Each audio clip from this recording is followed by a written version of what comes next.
Welcome, everybody. Welcome to Collecting Profit. I am one of your hosts, Michael, Huddle Card Collection. I got my partner in crime right next to me, Anthony from Picksburgh, and we are very happy to have a special guest, Connor from buysportscards.com. And we will be getting into his website and talking about him and the hobby, and really, really looking forward to it. So, Anthony, you have pass it over to you. Go ahead and Yeah. tell us, introduce So, yourself, and guys, tell us what's going on, man. thanks so much for joining us. Again, for any of you guys new to the show, my name's Anthony. I'm the co host. Michael and I do switch back and forth every single week. So, next week, the show will be over on my channel. So, if you're new to me, make sure you come over and subscribe to Picksburgh as well. So that way you guys won't miss any episodes as we do alternate weekly. But again, we're just really excited and tickled pink to be able to talk to Connor today and really just pick his brain about his business, about the hobby, and about other things. If you guys have any questions throughout the show, feel free to fire them into the chat. And Connor's offered to be an open book for us here tonight. So again, any questions you guys may have for him, feel free to ask, and we will relay throughout the show. So, Connor, I give the floor to you to introduce yourself. Yep. Well, first of all, I really appreciate you guys both having me on. As you said, I'm the founder and CEO of buysportscards.com. Buysportscards.com is really a marketplace where our goal is to make it easier to buy and sell sports cards. My background really is I collect to collect. It's not as much about the investing for me. There's definitely the flipping to get to the cards that I want, but there really is just the underlying love for cards. And one of the frustrating things for me a lot of times is those type of collectors aren't really tailored to in the market. You see a lot of products and sites coming along for higher end cards, investing type tools, but you don't really see sites dedicated to collectors. And that means making it easier to buy the card that you want, to filter, to find them. And it also means for the cards that you're trying to sell so that you can get into something else, making those steps easier to save you both time and money. And so that's ultimately what our goal is with buysportscards.com. And we've made pretty good progress in the first year, and we're excited to see what the rest of 2023 brings.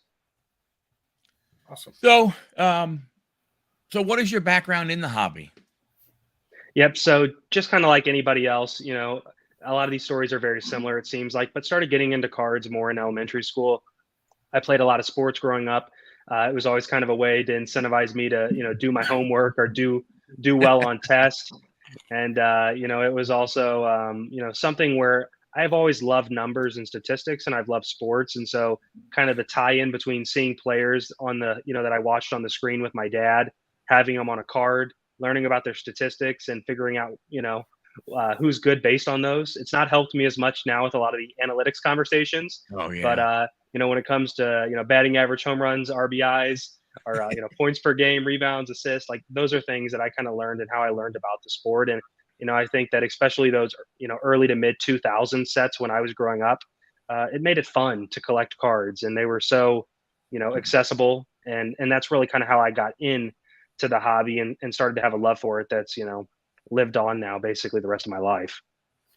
So as we talked, before the show, you actually have a store. So how do you go? How did you?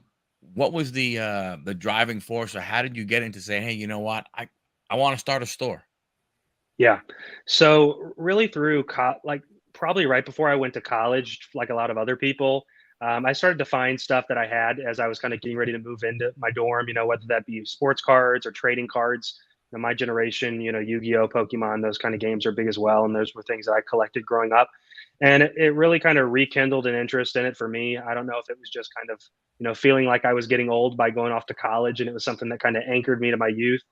But that really kind of got me back into the world of cards. And from there, I started to look into them, see that there was value, see how much it had really changed as a hobby. And just some things that I never knew as a kid were kind of going on at the time, whether that be card shows or events that were around these cards. And so, from there, I started reselling cards. A lot of my experience was with trading cards, but also sports cards as well. Made a lot of friends through that. And ultimately, once I got out of college, I had an opportunity with a friend that wanted to open his own store, that had worked at a store for a long time, that we went half in on a store and created our own store. And that's been a lot of great experience as well. And once again, it's just nice to be able to have a place where people can come, share a common interest from all different backgrounds, and really appreciate something that brings a lot of different type of people together. So that's kind of how we got to having a store. So the typical LCS type thing, all different brands, all different boxes, all the singles, all along those lines. Yeah, so I would say our store, because my good friend runs the day-to-day operations at the store since I'm fully focused on buysportscards.com. His background's a little more with the trading cards. So we do a lot of tournaments around trading cards, but we have singles for cards, we have boxes and packs. But yeah, it's definitely just a feel where people can come, hang out, be comfortable, and kind of find like-minded individuals, people that they can rely on. It's definitely a different atmosphere than buying cards at a Walmart or a Target. You Right. really get to talk to other people that are collectors or in the industry, as hobbyists, and then you also get to talk to a more informed kind of uh, you know basically employer base, and people that are running and working at the store. So it's a nice feel. Absolutely. So about a year ago, you said you have this idea of building your own website for selling sports cards. What was kind of the driving force? What were like? What was going on at that point where you said, you know what, I need to do some better things here because I don't like X, Y, and Z? Was it based off of that, or was it just I don't know, different things that you didn't like about other marketplaces or something that kind of drove you to building your own? Yeah, a lot of people ask me that question. I think my wife asked me that question more than I'd like, because of the time and money that's associated in doing something like this. But ultimately, the best motivation for wanting to make this sacrifice, and all of the personal and financial struggle associated with it, is it's something that you want to use yourself. I mean, that's really been a thing for me and my team that's continued to push us to improve and to get it to fruition and then grow it from there, is that it's a service that we wanted to use and that we use now. Really, like you said, I've used a lot of the other sites that are out there, and we really focus on kind of the meat and potatoes collector. It's not the people that are spending $1,000, $10,000, $100,000 a month. It's people that are spending, anywhere from $10 to $100 a month, and buying a bunch of cards to fill out their collections, to fill out sets and player collections that they have. And so, really the pain point was that I'd use the other sites that were out there, and through my experiences with that, I felt like that they just didn't really meet the criteria that me and friends and other people that are kind of running the same circles that I'm in. It just didn't really check enough boxes for us, and it didn't seem like they were necessarily catering towards that audience. And so we wanted to do something about that, and that motivated us to build buysportscards.com. Yeah, and Very Michael, I cool. do Well, have on a tab there if you want to share it out, yeah, the actual website. yeah. So here's the actual website. So I kind of know if you want to Yeah, we give a do a tour, give little. around whatever it is you may want to, what would you like to, Absolutely. show So or anything like that? just a few things I'm noticing off the bat that I think is huge. It's really cool that you guys offer your own standard envelope, which Yep. is super cool. I've never seen any other platform outside of eBay offer some kind of discounted shipping for cards like that. That's massive. Mhm. Also, I love seeing right here that you can list going from eBay 25 cards an hour all the way up to potentially thousands. That's pretty huge, and probably the most impressive thing I'm seeing just off of your banner is the 0% fees. Like, Yeah. uh, how are you guys able to do 0% transaction fees? That's amazing. Yeah, so those are really kind of the three big pillars, I would say, of buysportscards.com at this time. So I'll kind of take it one by Mhm. one. The first one is the 0% seller fees. A lot of people will ask me about that. I have the benefit that with other business stuff that I have going on, that I can continue to self-fund the business at this point. So really, as I'm sure you guys know, being in the hobby, ultimately the best marketing that you're going to have is word of mouth. And if you do something that's worthwhile, that makes the experience easier for both the buyer and the seller, and collectors in general, they'll tell people about it. And so our philosophy has always been, we're going to keep the site free. It's been free now over a year. I suspect it'll probably be free into the end of this year, if not a little bit longer than that. But it gives the opportunity for people to get on our site and try it out. And really, our belief is, like I said, it's free. Feel free to try it out. But once people use the site, I think they see the potential. I think they see that the value that it offers right now, and that they want to be on it. And so rather than taking a few percentage points at this point from collectors and turning that into ad money, we're just going to keep it in the pockets of our collectors, and we think they'll be a lot more happy to kind of spread the word that way. And so it's been a great thing. And once again, I think it shows the resiliency and the support that the hobby has for products that they care about and people that they think are doing the right thing. Absolutely. I mean, that definitely shows a lot of, promise to potential new people wanting to get on your platform, because pretty much every other platform in the space right now is raising fees, and you guys are offering free fees, which is just amazing. Definitely kudos. And that shows the passion project that, you're willing to start off and just be like, hey, try our platform. We're not even going to charge you for it.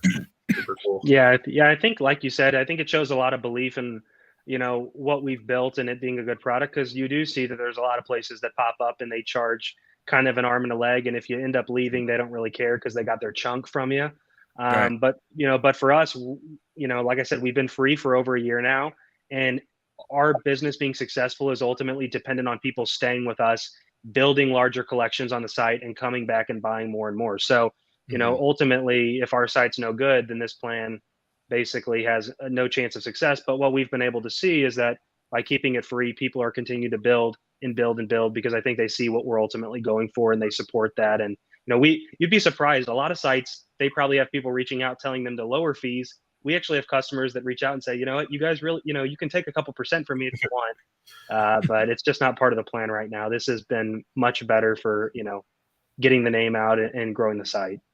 I love how you guys have so many different ways to sort cards, like not even just by going by the pictures. I can clearly see by what the image is, what sport it would be, or what the image is, what set it would be. But even your drop down here does have top sets, top players, and top teams, which the only real beef I have is that the Steelers are not listed as a top team under football, but I think I'll let you slide.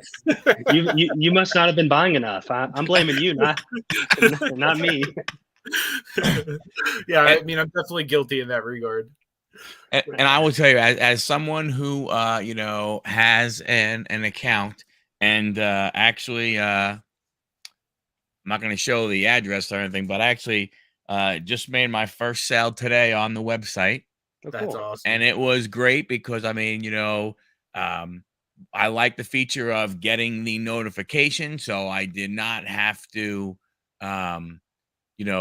go there and check all the time. Hey, did I make any sales, or so on and so forth, and everything like you do at some other sites. You kind of get a notification, but sometimes it's just a notification. Let's say, on a phone or something. Sometimes you don't get the email. And how easy it was. Now, the standard envelope, excellent. I mean, it was super easy to go through the checkout, and I didn't check out, but you know what I mean, the actual pulling the order and sending it and everything.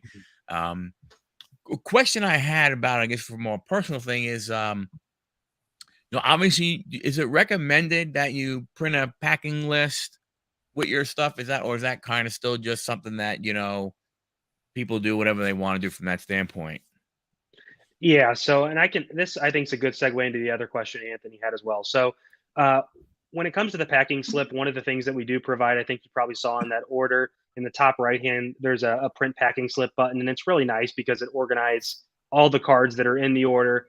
We see a lot of people putting those into the envelopes or the package just so it's easier to kind of keep track of once the buyer receives it. As you probably know, with these kind of cards, there's a lot of people that are buying stuff in mass, so it's sometimes easier to remember who you bought it from, so you can leave feedback or check the box to make sure you got that package. So we would recommend it. It's not necessarily required though. But one of the things you kind of hit a little bit on was the standard envelope, and I know Anthony had brought that up before. And one of the things that we're really proud of on buysportscards.com, we're actually the only site besides eBay that has built-in shipping labels to be purchased. And so we have discounted first class and priority rates. Sellers, when they make a sale, since we already have the buyer address and the seller address, we're able to populate that immediately for them when they want to buy shipping. They're able to go through and get insurance or signature confirmation if they'd like from our site.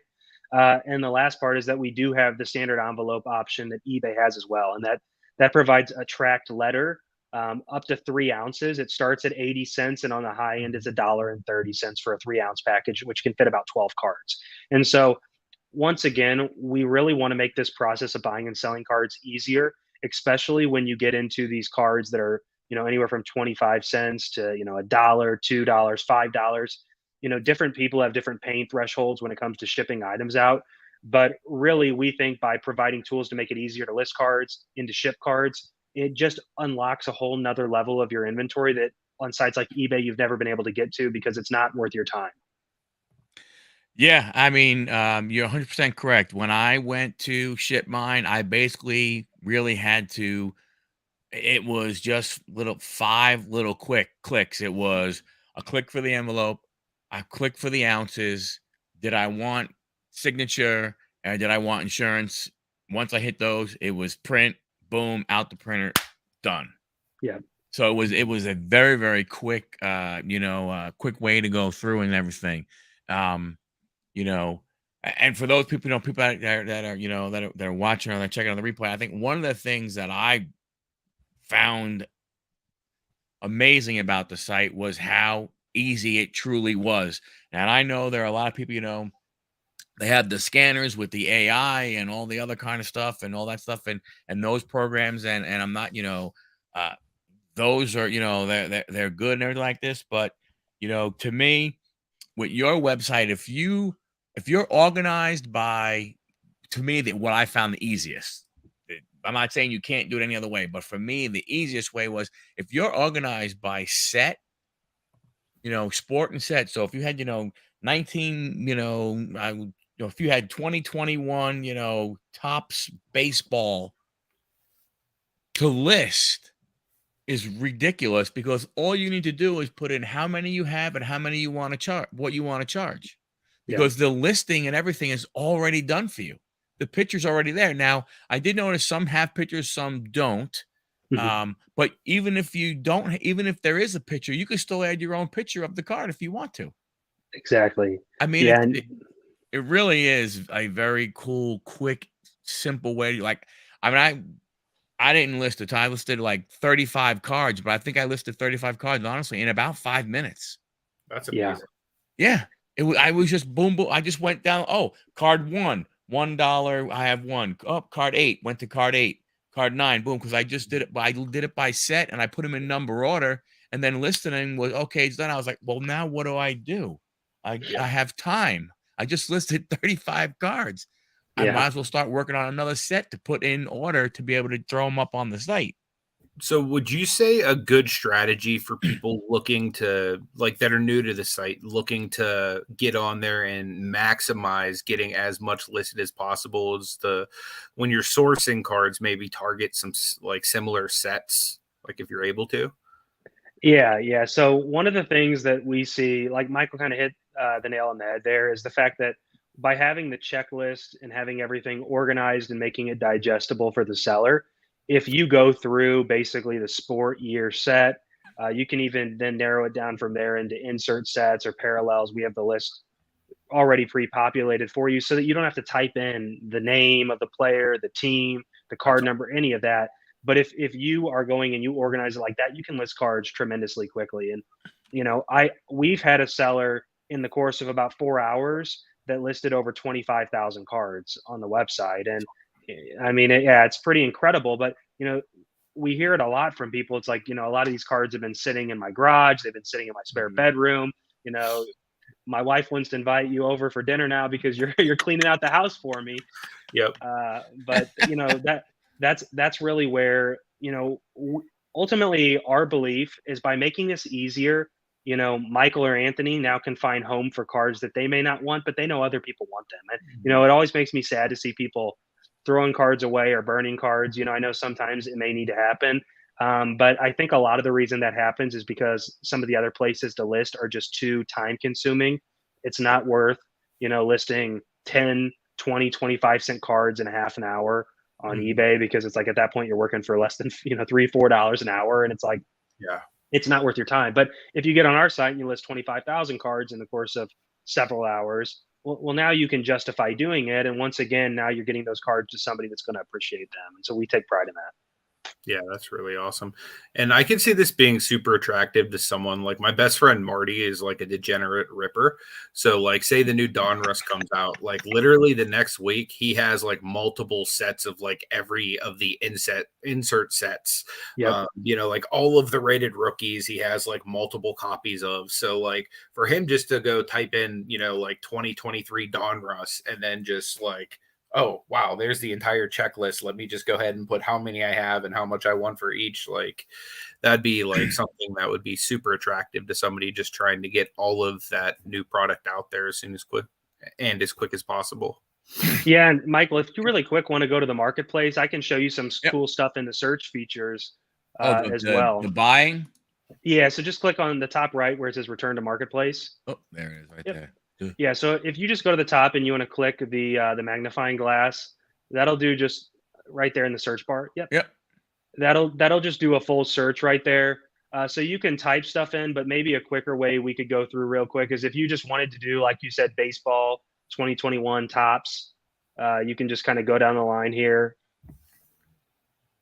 and you can get this set up so that all of the listings show and people can kind of see how easy it is because of the organization as well. So even if you want to go to base here for the variant, so right under there, yep, Got it. we've got base, insert, parallel. And also in the top right-hand corner, you can sort by all the different ones. So you can sort by card number if you want. That's awesome. Yeah, so then here you've got the different cards that we have in stock. If you go to the filter where it says in stock only, you can also click the off button. And yep, right up there. Yep. And that'll show you all the cards that were in the set. So like for instance, that Fernando Tatis, what we call 1B was an SSP that we don't have in stock, or Right. 1C we don't have in stock. But this also becomes an informational tool for you as a collector. So we may not have it on the site, but at least you can know what cards exist out there. Yeah, that's And awesome. yeah, and so this is just another way. I don't think a lot of people think about it. And people love the 0%, they love the standard envelope, they love the bulk upload. But another thing that we do to Oop, help out of the way. sellers, Yep. another thing that we do to help sellers is that we make the site really easy to use for buyers. And when you basically organize the listings like we have here, you make it easy for people to buy cards. As you can probably see, you start to window shop, you start to find things that you didn't know existed, or you just have a lot more time to look around because you're not having to weed through a bunch of listings that you're not interested in. And so that's another way that we see sellers converting a lot higher than they do on other sites, is because we make this a lot easier for buyers. Mm-hmm. So a question, am I getting, he said this, ripping and flipping cards, am I getting the basic right? The website basically, oh, you have all the information, you just click away. Yeah, that's exactly right. And one of the things people mention, so we have all these stock images, but if it's something that you want to put your own image up on any listing, you're able to do that. And that's something as well that is really nice. But yeah, we already have the year, the set, the sport, the player, the team, the card number, whether it's base, insert, parallel, front and back photos. So these are things where basically the way I like to say it is we have 95% of the job done. All we need to know is what condition card do you have? So is it raw or graded? If it's graded, who graded it? What score did it get? If it's raw, what condition is it? What price you want to sell it at? And then how many you have? And that's all the information that we need from you. So when it comes to going down the line and doing the bulk upload, you can blow through over 1,000 cards an hour pretty easily once you Blow get this used to up it. a little bit, and you can see, and it says, like, if you look at the Tatis, it's actually saying there are 10 raw listed, there are 0 graded, and the low price starts at 25. So you're not having to figure out how many are listed, and that's right there for you. And when you click on it, Yep. I have to click on the actual thing, not not Yeah, on if you the go, not on the StreamYard. I'm like, all right, the StreamYard's not going. What's going on? And you could actually see who, yeah, if you go, what you have here. yeah. So yeah, Free you can go shipping, through. 80-cent shipping, $2 shipping, the condition of the card. It's Yeah, so pretty if you cool. go full screen real quick so if you zoom out, yep. So you can see there everything that we have for the card. So you're able to go through and you're able to see all the listings. You have the option, on some of the listings, we start to have more and more that they basically you have to scroll down. So there's an option for the condition right there where you can say, I only want to look at the near mint copies. I only want to look at the excellent copies, whatever. So it filters it out. And then same thing on graded. So you're able to filter through that. Another thing too, like let's just I'm trying to think what would be Well, real a quick good before we go, I like this part right here, the price history coming soon. I like that Yeah. you're gonna have that right there on it when you're looking at it, which is really, really good. Yeah, and that's another thing that we're able to do by having everything organized on the website. It makes it difficult for sites like eBay because they're very reliant on what sellers list the item as. Mhm. As you know, people may list it wrong. There's a lot of other factors and things that people put in the title that may not be accurate. But what we've done is we've standardized the listing. So we've made it so that now it cuts through all the eBay one of one and all these things that people throw into the title. And now you're able to see in one place, this is the card. You can see the sellers that are selling it there. You can see their feedback percentage, how many cards they've sold, the condition of their card, their price, their shipping rate, and how many they have in stock. And if they have a picture of the card, there's a little camera icon to the left of the seller name. So none of these guys put pictures up, probably because it was a 25-cent card and they didn't want to have to go through it. But yeah, so it just makes it really easy because now everything's in one place. You don't have to click through 100 listings to try to figure out what's going on. That's awesome.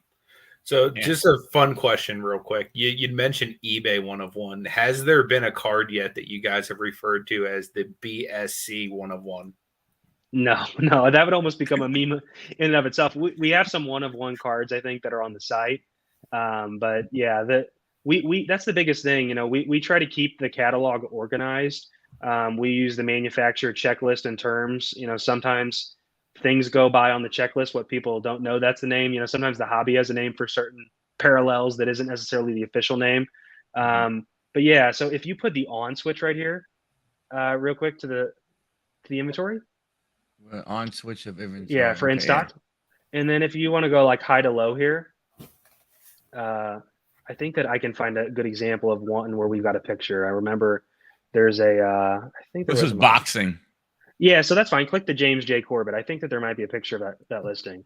Yep. So you see the little camera icon. So if you click that, what happens is now it replaces the stock image and shows that you're viewing the seller card investor. So he didn't put a back photo, but that's his front photo. And if you hover over it, then you can click to enlarge the image. And Oh now you wow. have a magnifying glass and you can go in and see this was the listing that he put up.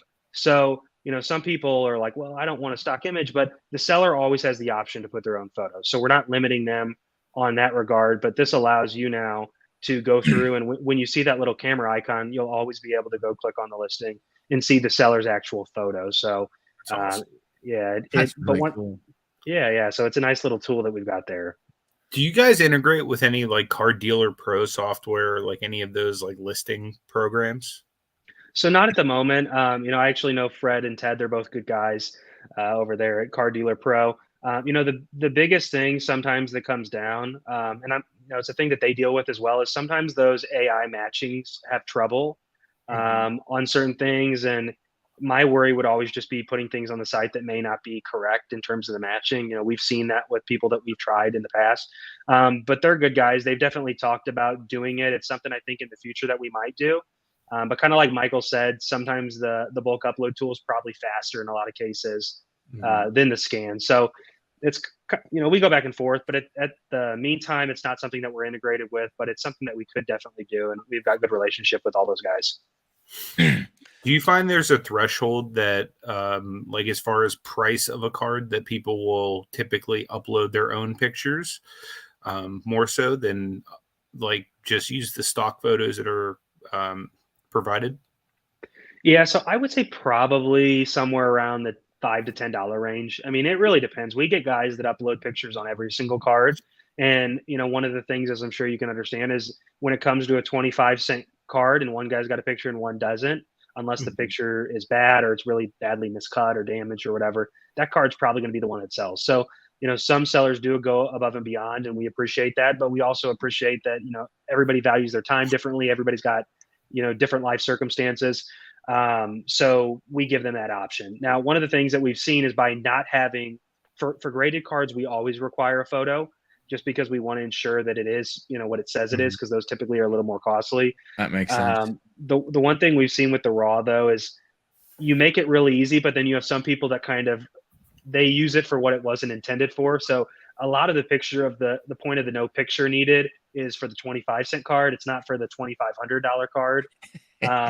Now it's kind of more no harm, no foul, because if there's no picture, it probably won't get bought. But sometimes people are like, "Hey, I'd like to see this," and so that's where we're kind of kicking it back and forth. What would be a good threshold? And we're thinking probably somewhere around $10 to require people cards over $10 to put a picture, just so that way everybody's on the same page and there's not issues with condition sensitivity and this wasn't what you said or whatever else. But we really haven't had much of that. That's awesome.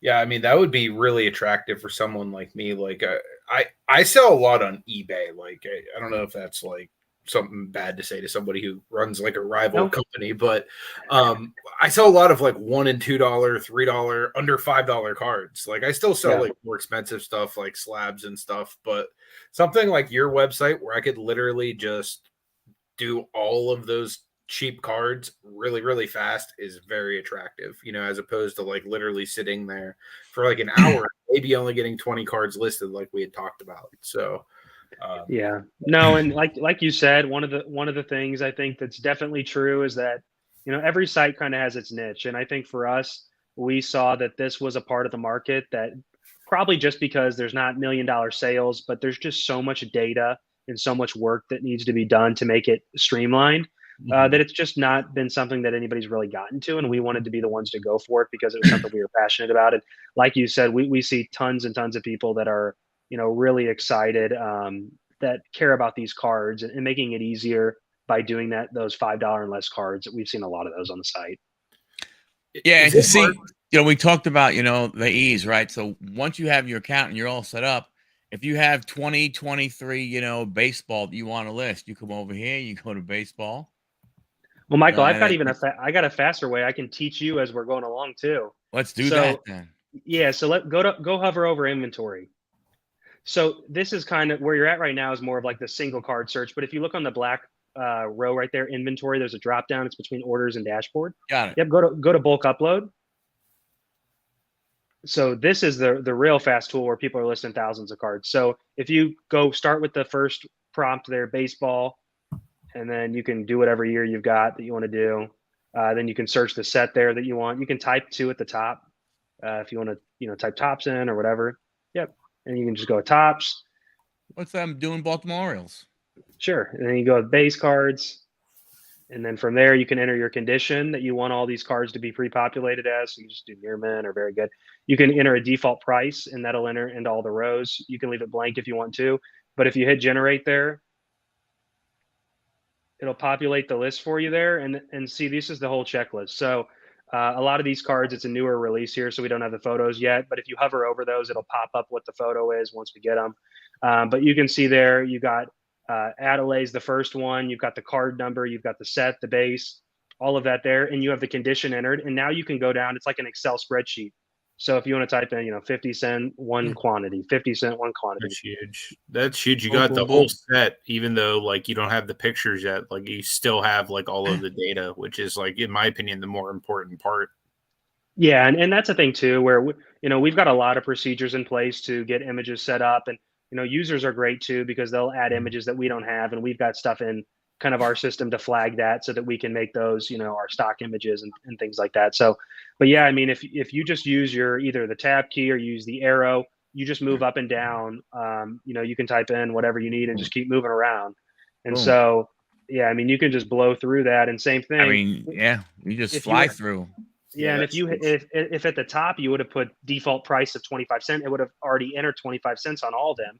You could have went down the line and said, I got 2, 3, 4, 7, 8. And then whenever you get to a card that maybe you want to change the price, then you can just go change that one. Yeah. But it just makes it so you put in quick. you put in what you're going to sell most of them for, make those couple of changes. And if you have a SKU system, the way so the SKU here would be, a lot of people would use that, let's say, for a filing system of how they file their cards. So if you're putting all these cards in the same place, you put this thing in there and it'll list it in every single one of them. You're done.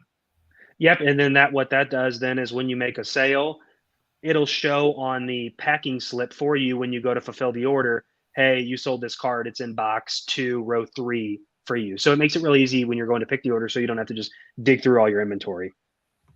That's awesome. Dang, that's so much faster.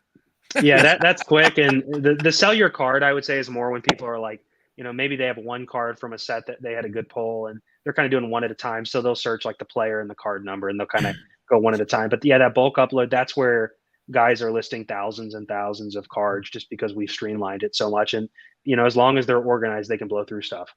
Yeah. Yeah. That's huge. Who did they? So that was how many new what are you seeing about your new sellers coming to the platform each month?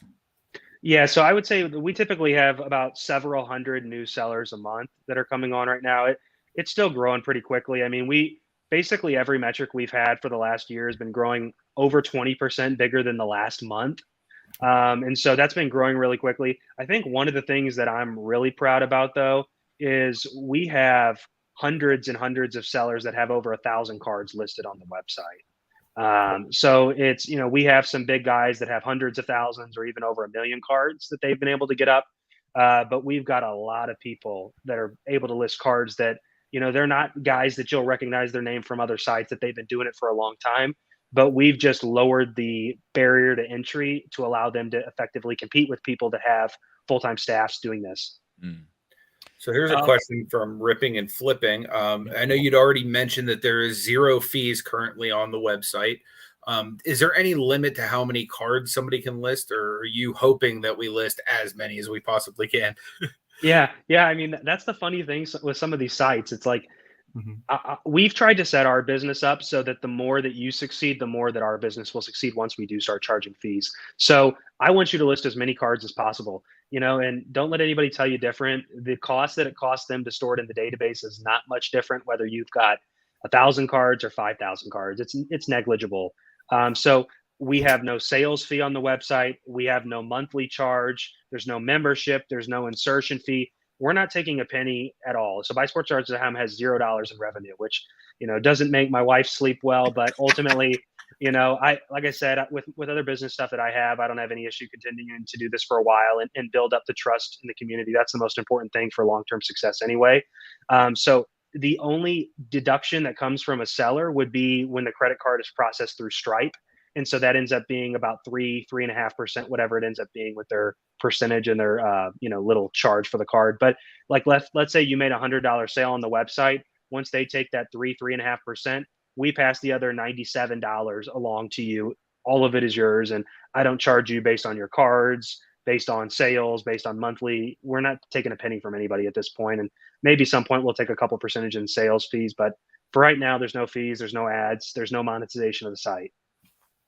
I mean, even a couple percent eventually is still huge comparatively to the competition right now. You know what I mean? Like, especially if you have a liquid marketplace where people are genuinely looking to go and build out collections. You know what I mean? Like, that's always been the times I have big days on eBay is when like an actual collector comes by and it's like, oh, you just listed 20 Aaron Judge cards. I'm a big Aaron Judge fan. Let me go and buy all 20 of those cards, or something like that happens. So like a site that's catering to those type of people, it's like attractive to list that type of inventory.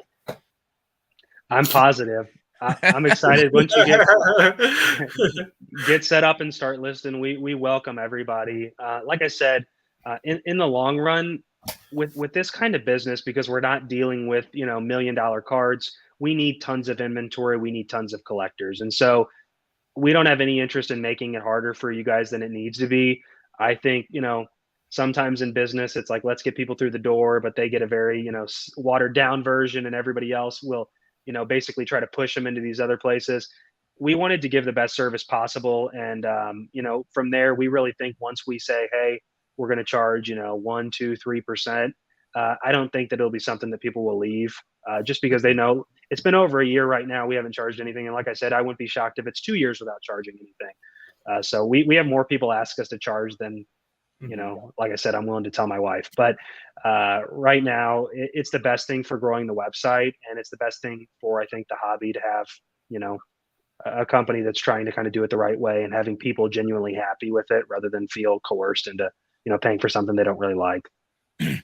And as far as advertising go, it's been word of mouth, social media type stuff, right? I mean, I haven't seen any, skywriters in the sky, saying, with advertising and, but so, I mean, that's, to generate what you've been generating and the amount of cards that you have listed in the millions and millions is a remarkable growth in such a short period of time. You've done a great job and everything. And yeah, ripping and flipping, it is good. It is cheaper than having Chrono and eBay.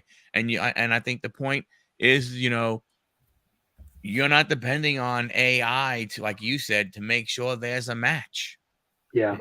You Well, know, and yeah, and I appreciate you saying that. And another thing that was a crazy statistic, one of my guys on my team that's a little more into math and the numbers than I am, he's like, it was actually 1 year to the date since we launched the website that we hit 6 million cards. So we're at about 6.5 million now. It's been, about 13 months since we launched, but it's been one card listed every 5 seconds. That's what it averages out huge. to have, 6 million cards listed in a year, because there's about whatever 31 million seconds in a year.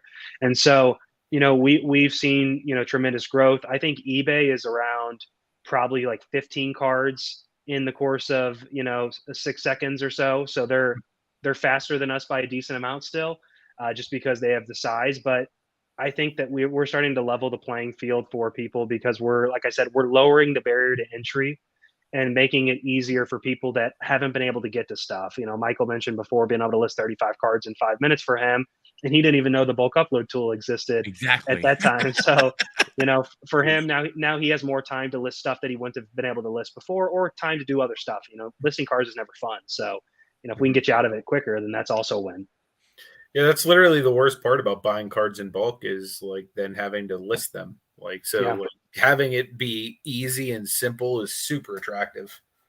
Especially when you're not getting, $50, $100 or more per sale, where it's like onesie twosies. It's like, if it's not fast, it's like almost a waste of time.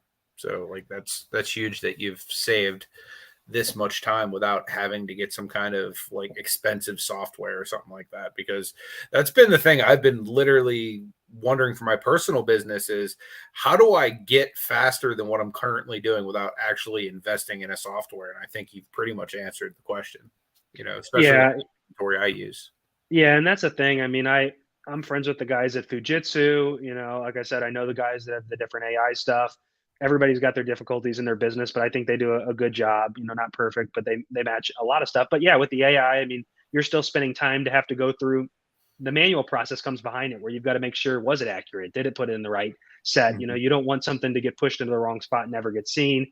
And the other part of it is, to be able to get a printer that's thousands of dollars, or a scanner that's thousands of dollars to run stuff through, to pay hundreds of dollars a month for software. I mean, the reality is, most of the people that are in this hobby that have tons of cards that they want to sell, it's more just so that they can flip it into other stuff. They're not trying to hire a bunch of Oh, yeah. people and make this, a full-time job. And, I think that what we take a lot of pride in is enabling and allowing them an avenue to sell cards too. It's like, you don't have to be, Rob at Burbank Cards to be able to sell cards in size. You're able to still do it in a pretty good way as well with our tools.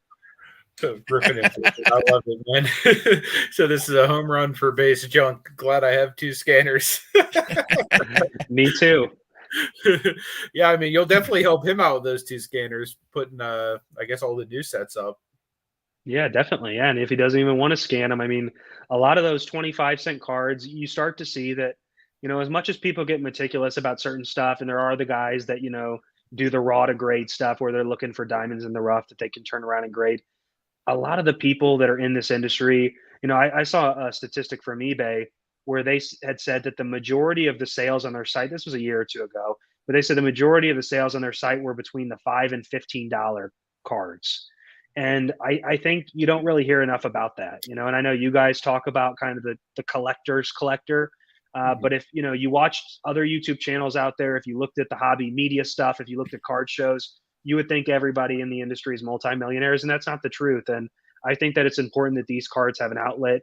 There's millions of people, whether you know it or not, that are collecting these cards. And on a 25-cent card, it's not the end of the day if they don't see a picture beforehand, because they're just trying to fill the set out, and they take your word for it. And the reality is, most of the people in this hobby are good people, and they're not lying about 25-cent cards conditions. For sure. And most people don't care about a 25-cent card's condition either. Yeah, not beyond, if you say it's near mint, well, it's got to be pretty good then. I mean, that's, Yeah. and if you want to put a picture, you can. So it's nice for everybody. For sure. So quick question.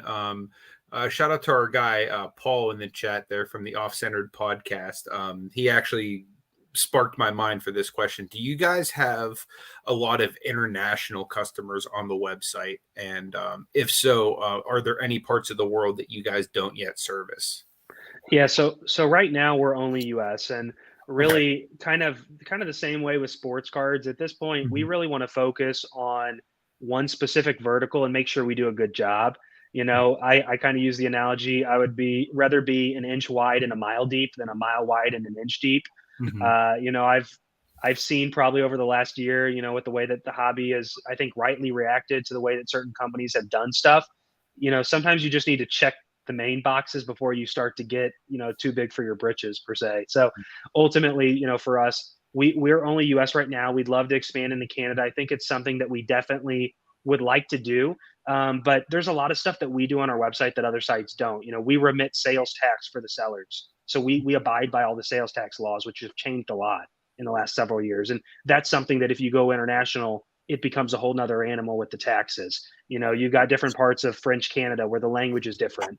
You start to get into other stuff where a lot of our shipping offerings, then we would need to get additional contracts to be able to offer things through Canadian Post and things like that. And so that's all stuff that we can do. It's stuff that we want to do. But like I said, we're really trying to grow this and focus on these customers and getting it right. And once we feel really confident that our model is built out the way that we like with the US, then we're looking to expand into Canada and some other places. But I don't want to be drinking from the fire hose on some. I don't want to get French Mhm. Canadian frustration emails that I can't even read. So we're kind of going Right. one day at a time right now. Yeah, understandable. I mean that's definitely a good goal, you know what I mean, to eventually branch out, but not to kind of go too quick and too fast before you're ready or whatnot. And yeah, that's a really good point that I guess a lot of people don't think about is like international laws and stuff like that that could be a potential problem, like especially with the great deal you have with your own standard envelope. You know what I mean? Like that very well would be not applicable Yeah. worldwide, obviously because of the shipping differences. Yeah. Yeah. And if you look at even like eBay's kind of the rule of thumb people go to, I mean, I would say if you go look kind of at where like the US sellers are, like the eBay versus the Canada, a lot of most of the volumes in the US. I mean, it's not insignificant. And I, I, when I buy stuff, sometimes it's coming from Canada or wherever else. So those are definitely collectors that we want to get to. But it's, like I said, we got a big test group here with the US stuff where we're trying to build things out and we want to make sure that we don't screw any of that other important stuff up. Yeah, absolutely ripping and Yeah. flipping. That's all I keep thinking of too is like all of like say like the base like cards of like LeBron, Curry, Tatum, like anybody that's popular or like any of like the inserts. Like I just think of all the sets, like every single Donruss, Marty has like every single insert set, like in like multiple quantities. Like this would be like Yeah. the perfect website for this type of stuff. How do Yeah, you exactly. decide which sets to put on the website? So our goal is to put every set on the website. It's a lot of work. We sometimes will have users say, "Hey, you missed this new Leaf set that came out a couple weeks ago that maybe wasn't, one of the premium ones." But we make an effort to get every set on the website. We've actually got a place there within the inventory page where you list cards that it says, if you're seeing anything we're missing, feel free to send it to us. Sometimes the manufacturers will call insert sets something different or the colors are something different on the official checklist. So we help people find those. A lot of the times we have them already, but there definitely have been times that we're missing stuff. And so ultimately, our goal is to have everything on the website. I think we have about 15 or 16 million cards in the card catalog with SKUs associated. So we've done a pretty good job, but it's not perfect. And as it comes up, we're more than happy to add them to the site. Dom's in the house. Dom, you rock. Yeah, you definitely rock Dom. Yeah. It's I mean, what do you I mean, is the future, obviously just as many cards as humanly possible? That sounds good to me. Yeah, ultimately, One of the things I think, like you guys talked about, all of the ideas that have been brought up in the chat and that you guys have said about expansion are great ideas and they're valid. But I think sometimes, and we've seen this with different hobby companies recently, and it's true even outside of the hobby, it's probably true in people's life. And, there's an analogy that really helped me a lot with this business. It's, you can do anything you want, but you can't do everything you want. And that means you've got to prioritize. And so, for us, we're really focusing on this part of the market because it's something that I'm passionate about. I think that that's where the opportunity is. But our goal from here is, we'd like to be a site where people start to list, 20, 50, 100, 200, $500 cards. That may not be, we have those on the website, but that's not the primary use case at this point. We're seeing a lot of the base commons, the base inserts, those are great cards. We're glad to have them on the website and collectors are glad to buy them. But ultimately for us, we want to continue to work our way up the value chain and kind of take the methods that we've had to making it easier for kind of all collectors. Yep. There's a question. Does it basically have all sets scanned with stock photos for all sets so far? Yes. Yeah. I would be, if you get on, I'll knock on wood, but I'd be surprised if there's something you can't find. Generally, we get stuff up pretty quick within a week or so, sometimes even before stuff's launched. So it's a lot of work to kind of manage it. But I think that we do a good job, and it's not going to be something where you look up, 2022 Donruss, and it's like, where's this set? I'm missing this, and it's pretty thorough. And I mean, if you guys want to pull it up and go back, you can just start to see how much data is there, and it's organized. So we definitely can help it out. Are you guys still actively looking for like any other employees? Like, are you hiring and growing the team at the moment, or are you kind of waiting to like the fee structure to kind of bring on, I guess to kind of scale it operationally? Yeah, so we've got a pretty small team right now. Like I said, because it's something that I've self-funded, it was really important for me. Investors are probably great from one perspective, but my worry is always when you get people that aren't collectors that try to tell hobby businesses what to do, disaster follows. And so I wanted to make sure that, I didn't say the decisions were going to come down to, well, we could do this to save 0.1%, but we're going to piss off half of our customers and we're going to do it anyway. And so we've been self-funded, which is mean we've had to stay lean and keep our costs down. One of the things that we've been doing a lot right now, it's not been hiring people, but there's been a lot of automation of processes that we were doing manually behind the scenes, whether it be with data related stuff or whatever else to get things up. And so ultimately, we still have a pretty small team right now. I would say that as we maybe get to the point of raising fees, one of the things that'll be in the back of our mind is, are we starting to be overwhelmed, whether that be support, whether that be data management, whether that be, just keeping the site and updating features and adding new things. So right now we're not really pushing to add people, because I think we've done a good job of organizing and maintaining our procedures, but we definitely do have those weeks where it's like, it feels like we're pushing on how much our team can do. And that's where we've got to kind of go back and start to automate things, because it's like, we can't be this hands-on with this part of the process, or we'll never be able to get to the size we need to. For sure. I would imagine it's got to be very time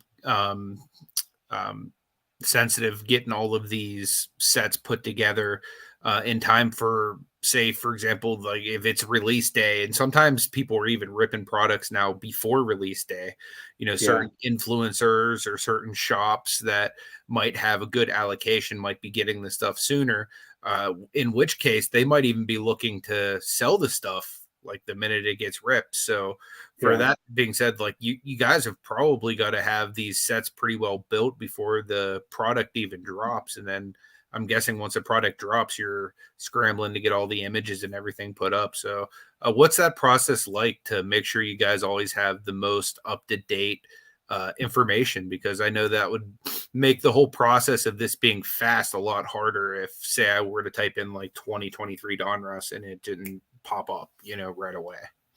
Yeah, so we benefit that there's a lot of like free public resources on Checklist. I mean, there's a lot of sites that do a great job of that and share those with the hobby, and so we rely on those. But as you know, the manufacturers never make it easy for anybody, and there's always SSPs that they put in, or they say these cards are going to be included in the checklist that they put up on Tops.com, and then it's not actually in the set or whatever else, and so that can be frustrating. I think we try to do the best job that we can, and we've got different places both for buyers and sellers to report missing cards as well as inaccurate data.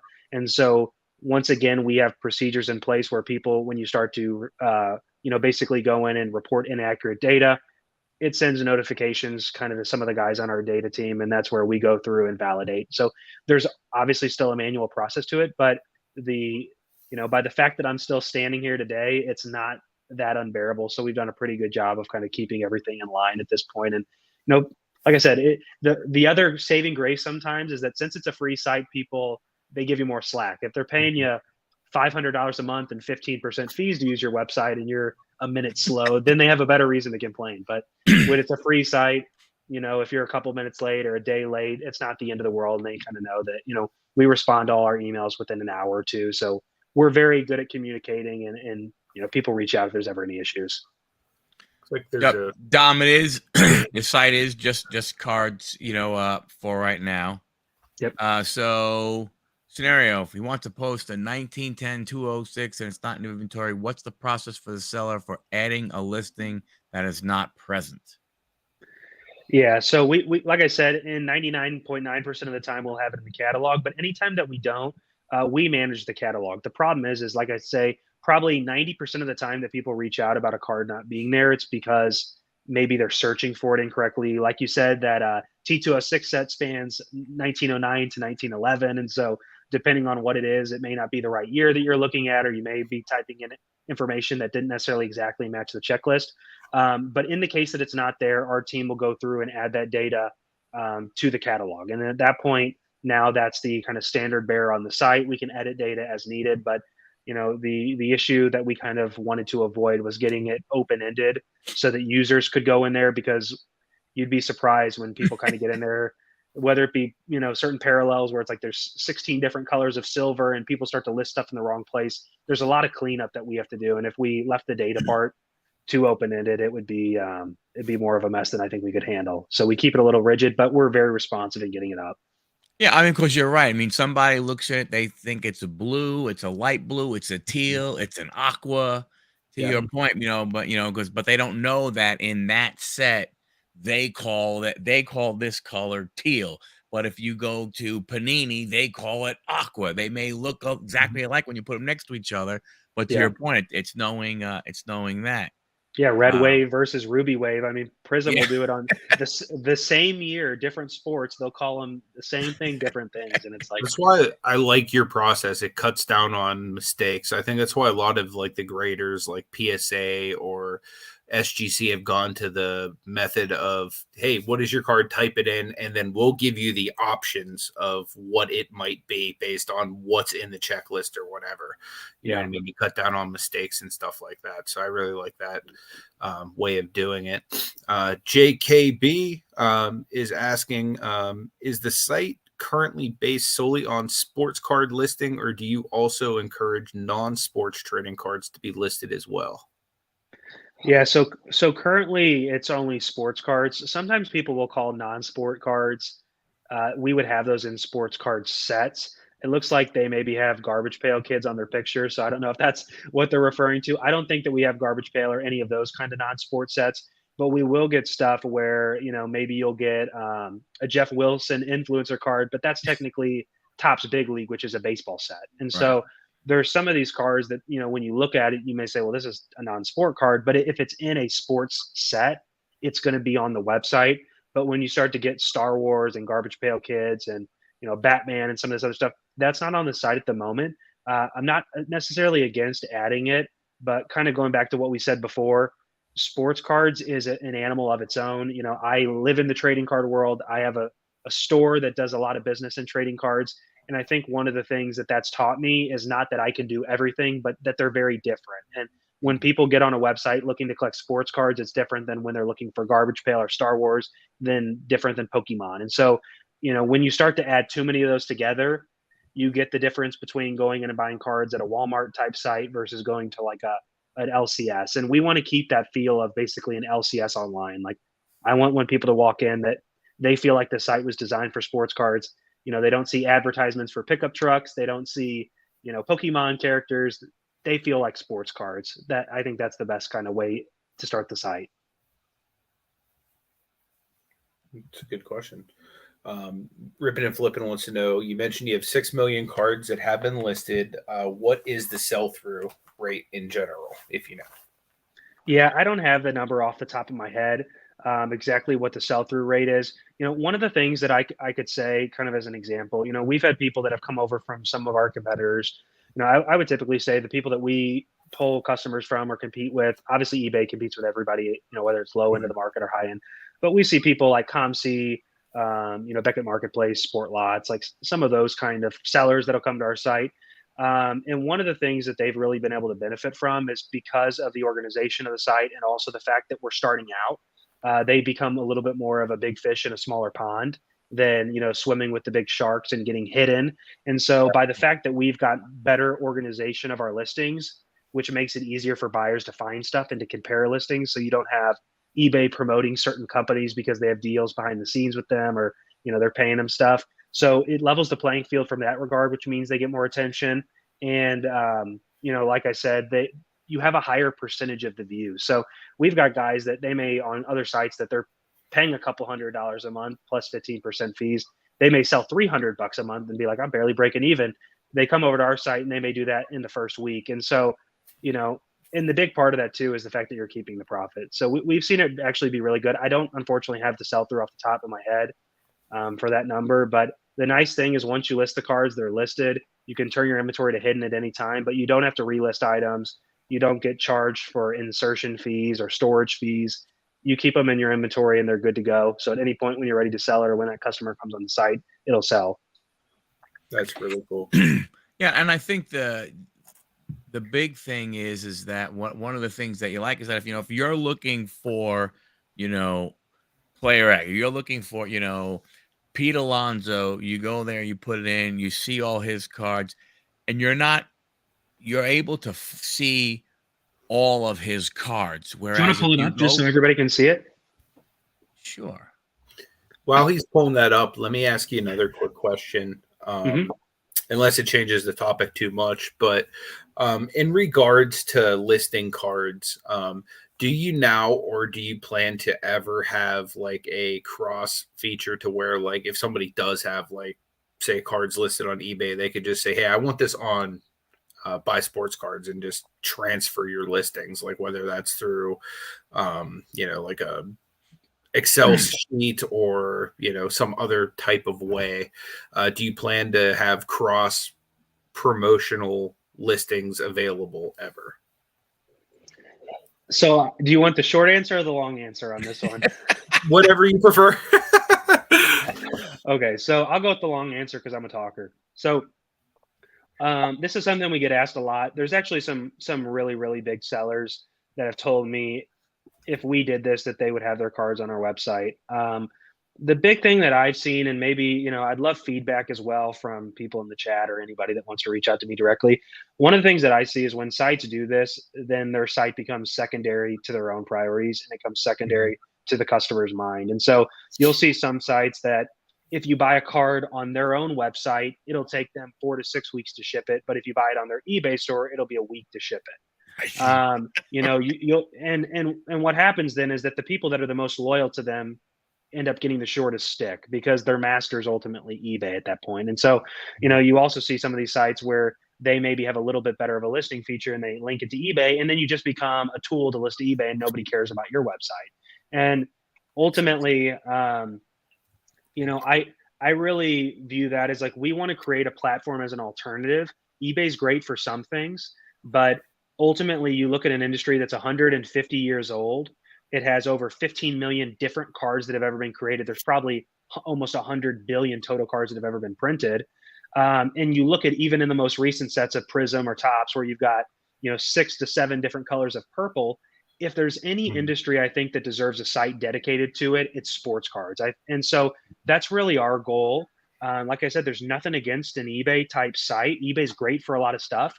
And I sell stuff on eBay occasionally. I respect what eBay's done for the hobby, but I think that for a certain part of the market that it'd be nice to have a home just for sports cards. And so, rather than kind of just treat the symptoms of eBay, we're trying to come up with a cure and a different way of doing it. And I'll leave you with this part for the question. I heard an analogy about Amazon. It was a story of Jeff Bezos, and he basically had somebody that had come over from one of the Japanese automakers, and they were doing a warehouse tour, and they were teaching them basically how to optimize. And one of the things he said to him was, Jeff, I see you guys constantly cleaning the warehouse. I appreciate the idea of wanting to have a clean warehouse, but rather than constantly cleaning, why don't you find what's making it dirty and fix that? And so that's a whole different way of thinking about the problem. It's treating the solutions versus coming up with a cure. And ultimately, I don't want BSC just to be a plug-in to make eBay better, Right. because that doesn't solve the fact that eBay is inadequate in a lot of ways. So we'd like to provide an alternative in that regard. That's a phenomenal answer. Thank you very much. Appreciate the Sorry, it's a little transparency. long, but No, that was awesome. Yeah. I So totally understand. it's what I was saying. What I like about it, where it's different than an eBay, where where all of a sudden you're not sure how things are going to go. If you are looking for a specific player, there it is Yep. right there. Now that's with only in stock, but you change it to everything. I mean, here are all the Pete Alonso cards, and I'm sorry, there's 195 pages. Yeah, and in the top right, you can see there's 9,358 Pete Alonso cards basically that have ever been created. Yeah, right here. And yeah, and so another thing that's really cool. Let's say that you want to go through and let's go to click set if you want mine. We'll just go to set, and you want to see tops. You can click on tops at the top. You can then go, if you want, you can go to base or for the variant, or you could click a variant name if you want. But Yeah. let's say you just did base here. And then you can go to the sort by, and you can sort by newest to oldest because that's based on the year. And so now you can see every Pete Alonso card that was in the base set. And Pete even the Alonso's on ones base. where you have where it's a multi card with him on it as an RBI leader, a home run leader, and so on and so forth. Exactly. And so that's where, for collectors, it's not fun trying to figure out, how many different Pete Alonso cards are there across every Topps flagship set. But you can see here that we've got them that are easily available. And there's lots of stuff that you can do. I mean, you could go like here, if you wouldn't mind searching this at the top for me. I always like to use this as an example because it's a player I like. You can go 1997 Frank Thomas insert.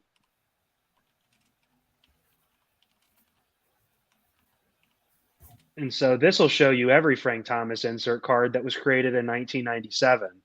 Oh, wow. Awesome. But you could turn the switch. I don't know if we even have any here. People might be buying them up, or maybe I'm buying them up. I might be outing myself.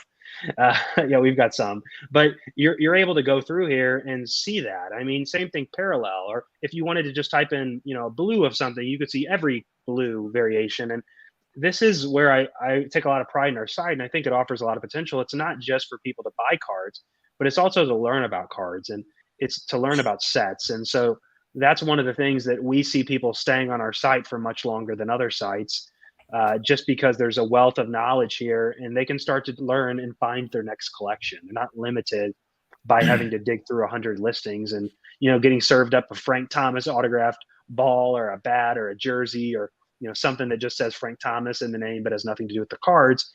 This is a way that you can see it directly, and I think that's awesome. Well, awesome. Not only that, you see Frank Thomas, who maybe makes ashtrays. Yeah.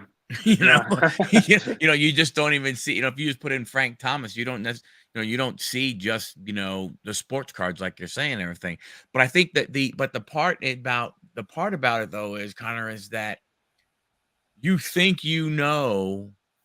all the cards of a player. Yep. When you put it in here, I mean, like, I did not know. I never, ever would have guessed that there were almost 9,400 different Pete Alonso cards. Yeah. You know how many binders that is? That's a lot. Yeah. It's crazy. Yeah. I mean, there's a wealth of knowledge, and, there's some, you could look up LeBron James and Well, turn it my off. it's my guy's guy right there. Yeah, please don't. I'll be spending way too much money. 677, Anthony. Go for it, Yeah, man. turn it to Dang. off if you'd like there.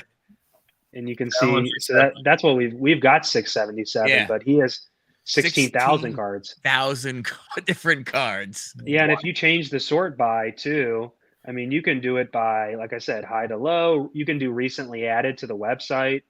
There's $12,000 LeBron James for sale. Nice. so that's like, somebody said it in the comment, but yeah, the goal here was to cut out all the fat, and to do that, you needed to create a site that was dedicated to sports cards. I mean, that's always been a frustration of mine with eBay. As good as it is for certain things, they treat a sports card the same way they treat, a used Xbox game or Yep. a concert T-shirt from 1976 Kiss concert. It's like these are all very, very different things. And I think when you act as if sports card collectors get on your site and they use it the same way that these other type of collectors in other avenues use it, you're missing the point. And so that's why we've stayed true to sports cards. That's why we've stayed true to being our own site and building our own platform. Because at a certain point, it's like, well, if nobody else is going to do it, we'll try to do it. And I try to take my experience as somebody that collects cards, sells cards of my own, and have had my own store to see if I could build something that would be a little bit better of a mousetrap and offer the experience that we wanted. There you go. Yep, that right there is a glowing review too. I mean, essentially, I would imagine that's kind of what your goal is with the website, is to basically, what he said, take out the BS and just make it a click away to do exactly what you want. Yeah, no, I really appreciate that. It's such a kind comment. And, while we were building the site and I felt like I was a caged animal, we really just wanted to get it out there. But I was reading a lot of business kind of philosophy and books about stuff. And, one that really also stuck with me that's important, they talk about what's your message to your team. And I think this is something that not only any business in general, but especially hobby businesses, is what is the goal of your business? And for us, I tell our team every idea needs to come back to, does it make it easier to buy and sell sports cards? If it doesn't do that, then there's no reason for us to be doing it. And there was a story about Southwest, and they were talking about how somebody brought up that they should add a chicken salad to the menu, and they're like, does that make us the low cost airliner, like the low fare airliner? That's our goal. And if that's not in line with our goal, there's nothing wrong with chicken salad on a flight, but that is not why people come to Southwest. They want a low price fare, and if we're doing all these other things that don't meet their needs, it's going to make the process frustrating for them. So if we try to stick to making it easier to buy and sell cards, we don't want to do anything that takes away from that. And we've seen it be successful so far, and I think people appreciate that we kind of cut through the nonsense. Yeah, I mean, I definitely consumer. The searchability from a buyer and from a seller. I mean, the search ability is, the effort that you guys put in, the time and the effort to come up with this. I mean, it really does make the whole process so much easier to get through. And like I said, the other thing is, just seeing the website and saying, oh my gosh, I can't believe there are that many different cards of that player.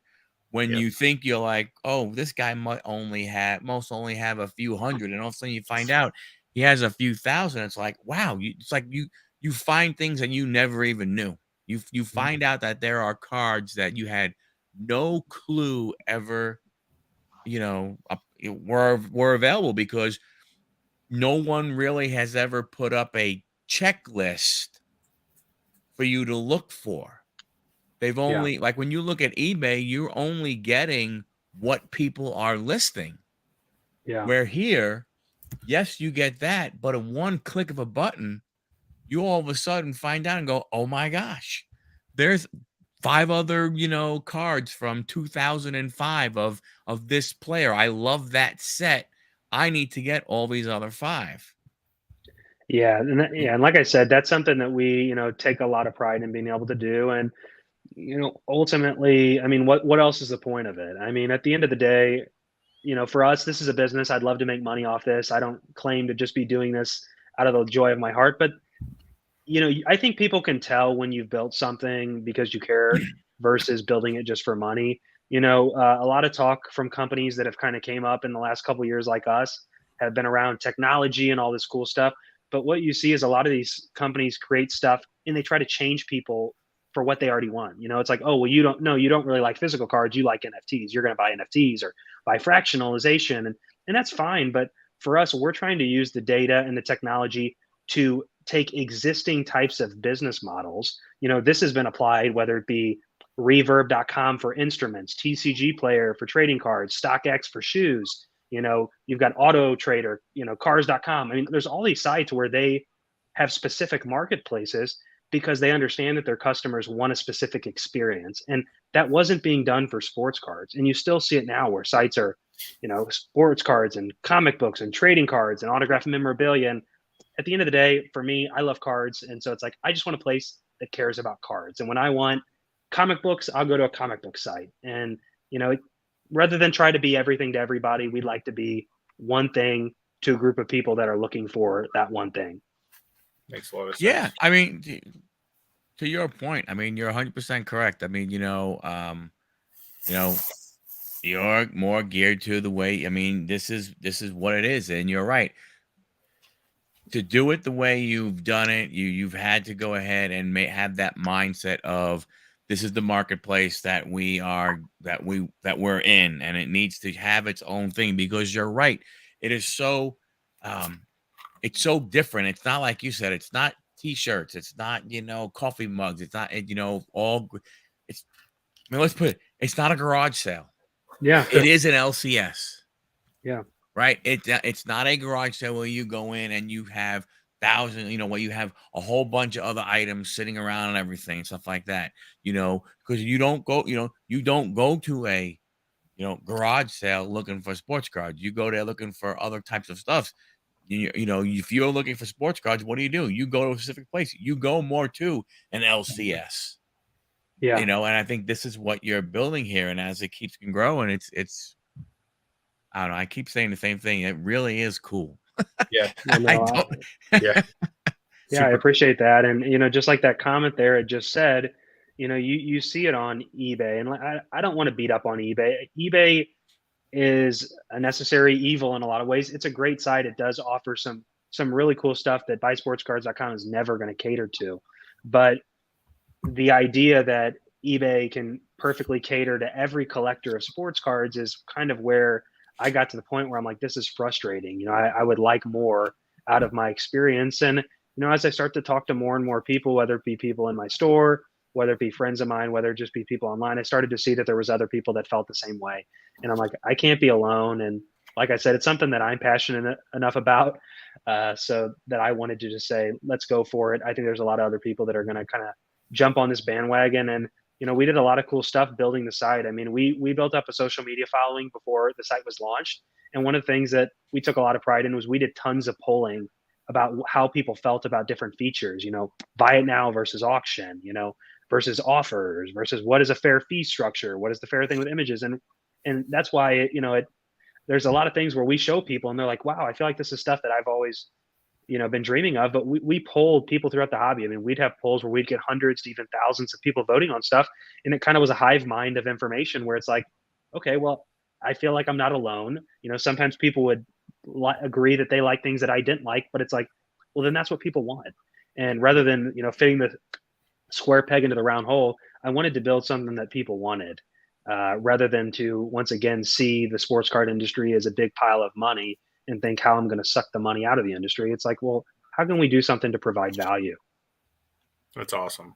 Yeah, it really is awesome. And you can tell just by the way you talk about it that it definitely isn't a cash grab, which in the hobby is very refreshing, because there's a ton of companies that have basically come out that have basically just been a cash grab. And it's noticeable, just in the level of quality control or customer service some of the companies have. So let's see a newer company come out and have a different approach is very refreshing.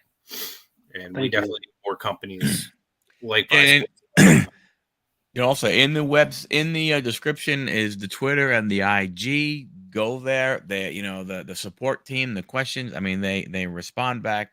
Very, very helpful.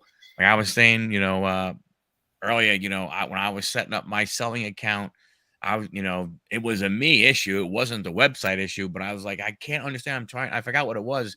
And I asked I asked the question, and boom. I mean, within, I don't know, to me, it felt like it was even less than an hour. Maybe it was an hour, but the answer Yeah. was there. And I was like, oh crap, that's what I kept doing wrong. But very, very helpful. The staff, very, very helpful in answering questions and stuff like that. So that was also, excellent. The customer service, customer support, was quick, easy, to get through and get answered. Yeah, no, and I appreciate the comment about the landing page. And I'm reading ripping and flipping has a good point, and that's a thing that I think a lot of people miss. This is a hobby that people are very, very passionate about, and if you're not a part of it, it's almost like a foreign language, or it's just like a scent that you can't smell. And you see it in the way that people ship their cards. You see it in the way that people take care of their stuff, the way that they interact with other people. There's an underlying passion about it, and I think one of the things that I really appreciate, and it seems like collectors kind of have come to our site for this reason, is that they can tell the thought behind the site because it's stuff that they want. And it's really something where the site that we're building has purpose. It's something where they can see, I love the quote that simple is the ultimate sophistication, and it doesn't need to be complicated. If we can make the process easier, everybody's going to be happy. And so we really do try to focus on that experience because nothing else matters in the hobby. I mean, we do, there's so much stuff that we do. If you look at the average collector, if you look at the average seller, the average buyer, there's so many things that we do that if you put it at a Fortune 500 company and they were going through cutting expenses or ways to save time and money, they would cut so many of the little things out of the hobby that make it special. Putting the way that you put the tape on the package so that it makes it easier for them to remove the cards. People don't get that unless you live it. And so that's really for us what we try to do in terms of building the website. There's a lot of things people have said, why would you do that? It probably took you however many more hours to build it.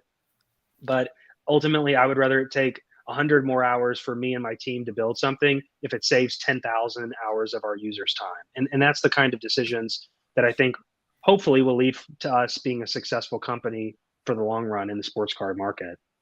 Yeah, and honestly, the integrity alone is going to be something that's going to carry you guys, in my opinion. Like I think like There you go. insincerity is something that people in the hobby really can sense. And when again, you've just been super sincere, and I just give you kudos as a person more so as somebody implementing this into his business as well, which is awesome. Yeah. Yeah, there's definitely been a lot of things doing something like this. And I mentioned to you guys before that I've got a young son. And I'm sure you guys know, my mom would always, talk about business stuff or making money. She's like, at some point in your life, it's like an elevator. And at a certain point, you get off and you're happy with where you're at. And, there's just certain decisions for me where it's like, I don't know if making that extra 10% is worth the way that it make me feel, in terms of what we're doing to the customer. And at the end of the day, my goal is to get the business to the point where we can be self-sufficient and then hopefully make money. But, at the end of the day, I have other business stuff that I'm able to make money off of right now. And so I don't have to, ever run my, customers under a bus to make a few extra bucks. And I don't have any investors or anybody else that's kind of pulling the strings on me to tell me what to do. So it feels good that I can do things that I sleep well at night. And ultimately, maybe it's just Midwestern values, but I've always been taught, and I've seen it to be true in business as well, as if you do the right things, it actually ends up paying a lot more in the long run. It's the people that are, they get rich quick. You can sniff them from a mile away, and they burn every bridge that they come across. And, it's funny, the thing that they want most, they get the least of because they don't understand that just treating people the right way and doing a good job actually pays a lot more in the long run. Absolutely. Yeah, and I think you've built a website, and I mean, I don't know whether it's true or not, but the feeling that I get is you built it for the collector, not really the flat out just flipper, right? Yeah. Not the guy who goes and stands and goes to Walmart and buys every blaster box, rips them all up, and just throws the cards on a website and stuff like that. It's like you built it with the collector in mind, because of the way I think, this and the searching and the sorting and all that kind of stuff. I think it has a lot to do with that.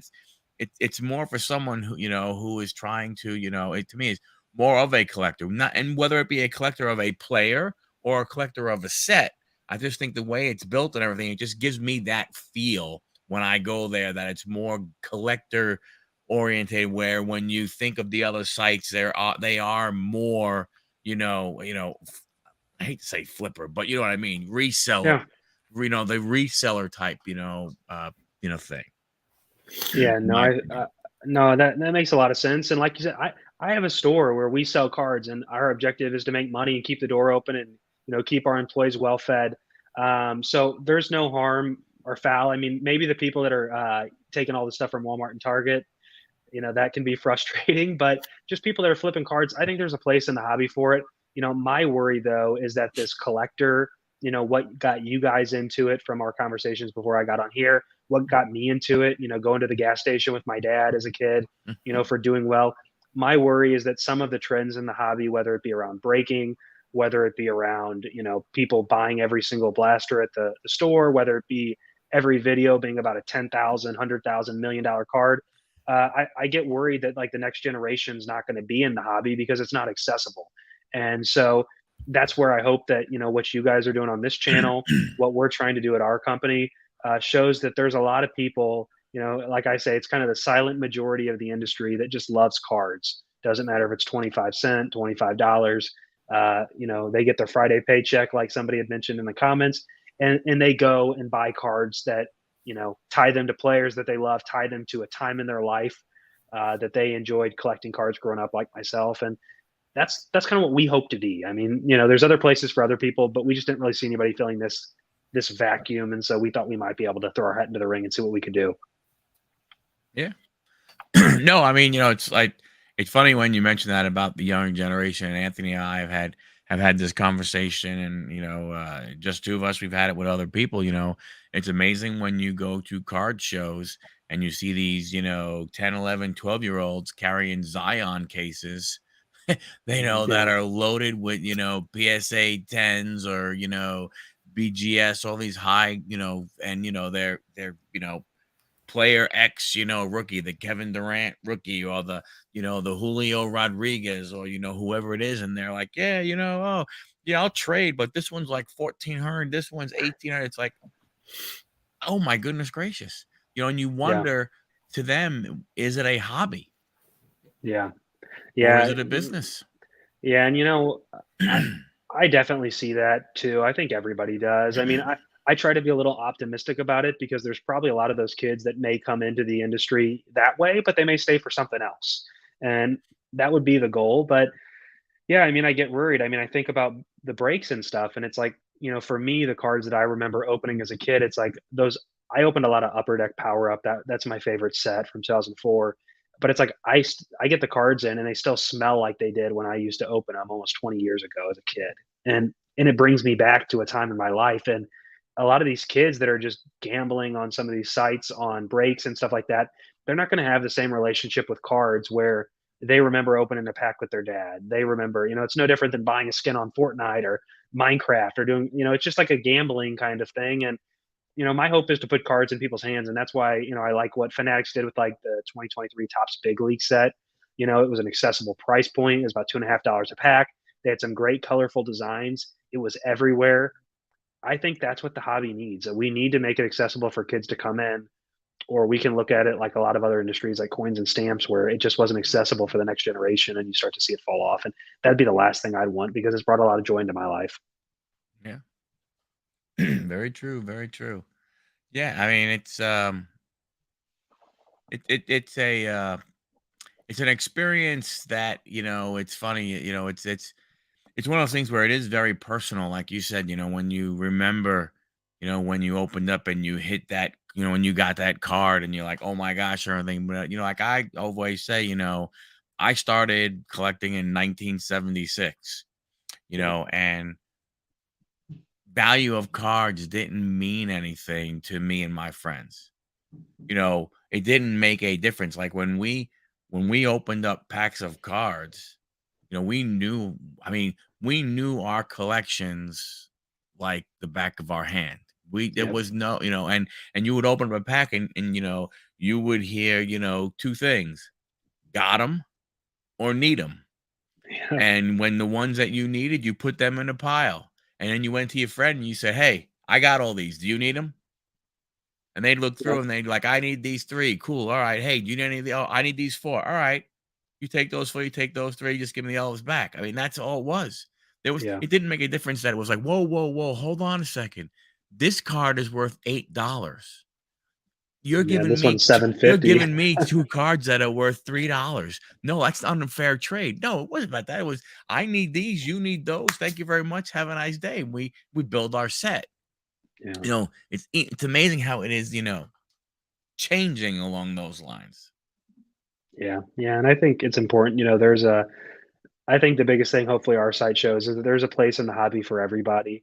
Yep. And I think it's important that, like I said, I people underestimate it maybe because it's more work or maybe because it's not as flashy. But you look at companies like Walmart. Walmart is a big company. They make a lot of money. There's a lot of people that shop at Walmart, and there's a lot of people that say, "Oh, you buy your clothes at Walmart, I get Gucci." But the reality is, there's tens of millions of people buying their stuff at Walmart, and Yep. Walmart provides a valuable service for people and being able to have a place where people can get affordable stuff. And we kind of, our side, I'd say, is hopefully to be a Walmart and an Amazon type place where it's a wide selection, it's affordable. You're probably never going to find a $10 million 52 Mantle on our website, but hopefully you can find some 52-cent Mickey Mantles on our website. And that's ultimately kind of my goal. And if we can bring that to the hobby, I think it's a better, it's a better thing. I think it's better to have places where there's different type of collectors that can go. And this was a place we saw there was an opportunity that I personally had a vested interest in wanting to get up. Yeah, well, your point. You know what? We need um the Jeff Wilsons, we need the Drakes Yeah. because they can afford the cards that we will at least know are actually real that we can't afford. Yeah. When Jeff Wilson holds up, the 85 star, Jordan that he paid $100,000 for, I get to see that card. Yeah. Otherwise, I'm not gonna see that card. Like, I'm not gonna get close to that card. When you go to National, right, and you see the $1,000,000, like the Mickey Mantles that are millions of dollars, we need those people who could afford those cards. So that this way we can get a chance to see them. Otherwise, we'd never see them if no one's gonna Yeah. buy them. Exactly. Yeah. And, like you mentioned, whether it be Jeff or Drake, if those are people that can bring people into the hobby, that's great. But then we need places where people say, no matter what economic background that you have, what you're interested in, there's places that you can feel like you're a part of the hobby. And you don't have Yep. to feel like because you don't have, thousands of dollars to spend that you can't participate. And, I think that is a really, really important part of the hobby. Yeah. Yeah, Most totally. definitely. Yeah. Most definitely. This is 100% something that caters to just about every type of collector. Whether you're looking to flip cards, whether you're looking to collect cards, it basically gives each person their own little storefront to be able to really promote their whole collection, which is pretty cool. Yeah, and like that's where I talk to a lot of people at shows, and I think that we give a unique perspective because I'll talk to people that work at or run marketplaces or other sites, grading companies that, you know, uh, if you're not really in the industry, you just see the headlines on stuff. And the way that I kind of describe it is like, my wife may watch the Kardashians, but she's not going to Bora Bora every weekend. She's not buying the new Mercedes every weekend. A lot of people watch that content because they want to see the cool card, but that Yeah. doesn't mean that that's the card they're interested in buying. And so, when it becomes that every company is chasing that top dollar, you start to see that most people that are kind of in the regular people. I mean, people that just love collecting. It's not about it being a 401k for them or, whether or not they can flip it and buy a new yacht. It's more because they love the cards. And so I think that's where there's opportunity, not just for marketplaces like ours, but for YouTube channels like your guys's, for different types of card shows, whatever else. I really think that there's a lot of people that are just being overlooked because it's not as flashy. Yeah, I definitely agree. Yeah. Yep. And wait, what do we have here?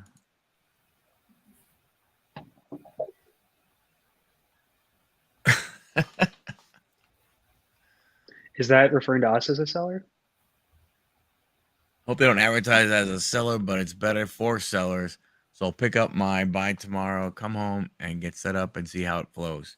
I believe ripping and flipping is going to be setting up an account so you can start Awesome. doing more ripping and doing more flipping.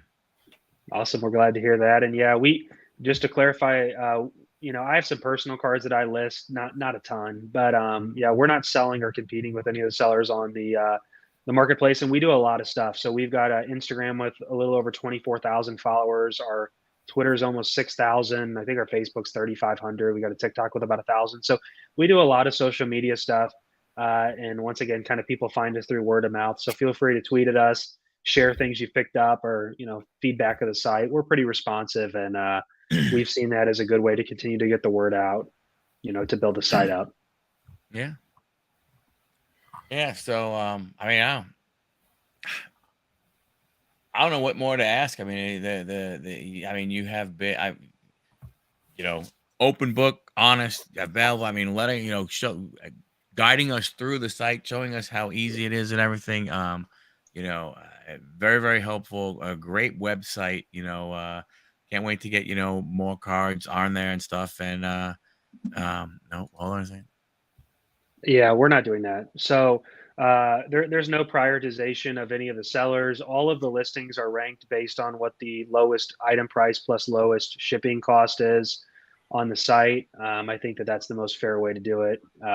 I've been victim, as I'm sure maybe Rippin' and Flippin' has been, of bigger sellers that have more connections and more strings to pull to do different stuff. And so we wanted to keep it fair. So you can go into any of those listings and they should be sorted by lowest price and lowest shipping rate from there down. So that it's about as fair as we can make it. And they're all right there next to each other so that buyers can make the best decision. Yeah, I think, like I said, seeing it all on one page. Now, obviously, if you have multiple, you're not scrolling as much as you have to on other sites because of how condensed it is, because you're not showing a whole bunch of other specifics, right? It's who the seller is, what their price is, what their shipping is, and how many they have. Exactly. I mean, what more do you really need? Mm-hmm. And stuff like that and everything. Now, is there any? I know you said there's no kind of incentive based on like who the seller is. Is there any kind of like, for example, YouTube, eBay? You always hear of like algorithms, like for activity. Like if say I'm sitting there and I list 1,000 cards in a day, will I theoretically get more hits because of that activity, or would it just be because I have 1,000 cards and there's 1,000 times more people potentially coming across my store? Like, is there any kind of reward for like more activity, I guess, is what I'm getting at? Yeah, so I guess the reward would be we do have a lot of buyers that come on that go to the recently added tab.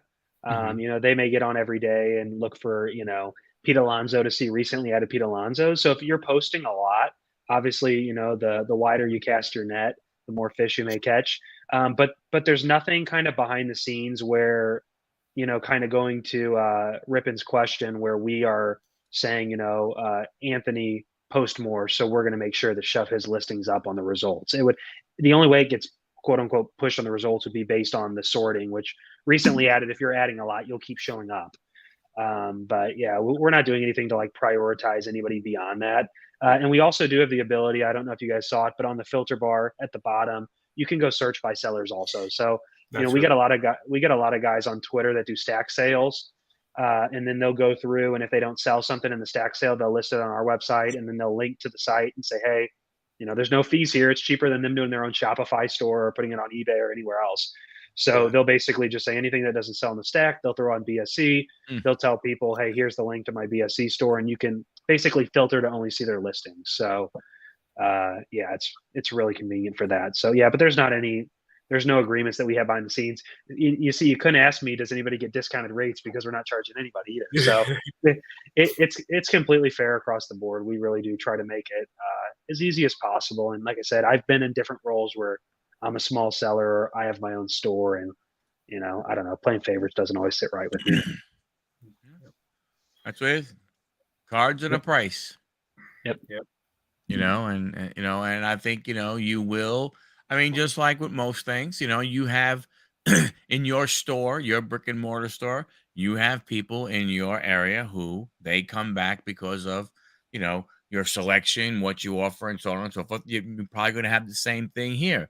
If Yeah. you're the type of person who puts in a wide variety, your prices are good and stuff like that, people are going to remember that and they're going to say, hey, I'm looking for so and so. Well, let me see if Anthony has that in his store because I know that Anthony, number one, man, when I order from Anthony, my cards get shipped out quick. I like the way they're packed and so on and so forth, right? So you build up that customer base and they come back to your little store in the mall of BSC.